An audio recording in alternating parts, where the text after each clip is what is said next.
So we are here one day, just one day until Dorset Marathon. So generally the day before a marathon is all about resting up and having as least amount of time on your feet as possible so that you're not too tired for the marathon you're about to take on the next day.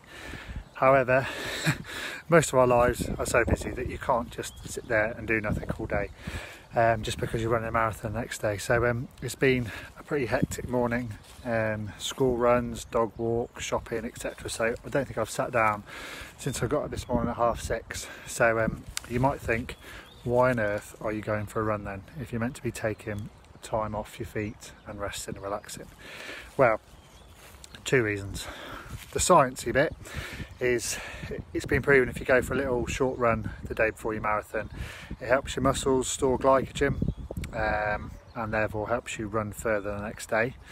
And I think the more less geeky sciencey bit is that actually it calms your nerves. I know for me, in the 2 marathons which I've done before, I always have 2 rest days and then have a short run the day before, and having those 2 rest days after having run for so long, following a running plan, only ever having sort of one day off, it feels really alien, especially when you've been tapering down. You feel like on the last week leading up to the marathon you've done nothing, and you kind of feel like your fitness is dropping away, and it all just feels wrong.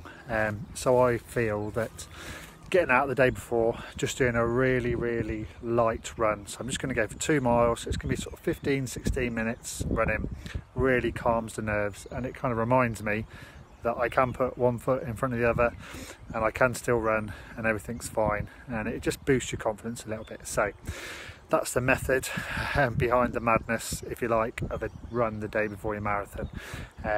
So it's a beautiful day, it's just gone midday, the sun's out, it's a very chilly start, and it's going to be chilly tomorrow morning. Just check the weather down in Dorset for 9 o'clock when the race starts. It's going to sort of be 2-3 degrees and cloudy, so no sun out to warm the weather up a little bit. But hey, those are conditions that I was kind of expecting anyway, so I'm all prepared for that. Right, enough chatting, let's get these 2 miles done, and then I can hopefully try and have a bit of a restful afternoon and evening to rest these poor legs of mine, ready for tomorrow's challenge. Right, let's get running.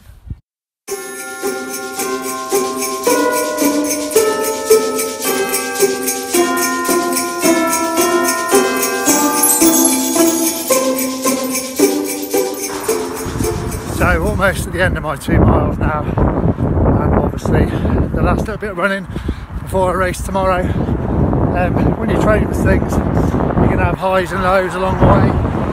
Most of them have been high, thank goodness, and when I have had the lows, all the kind words on social media, the little likes, the little hearts, the little well dones go a long way to keep you motivated and on track and want to keep going. So it's a bit corny, but a big thank you to everyone for their kind words and support.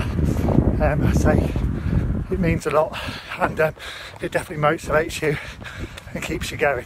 So not long to go, nearly 2 miles, and then home for a pizza and some sweet potato fries, which have got my name all over them.